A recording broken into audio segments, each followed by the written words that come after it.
Read. Now we beseech you, brethren, by the coming of our Lord Jesus Christ, and by our gathering together unto him, that ye be not soon shaken in mind, or be troubled, neither by spirit, nor by word, nor by letter as from us, is that the day of Christ is at hand.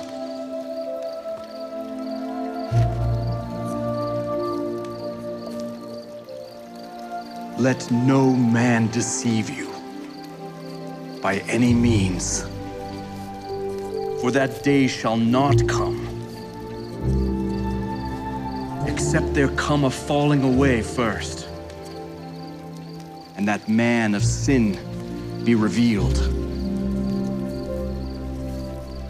the son of perdition.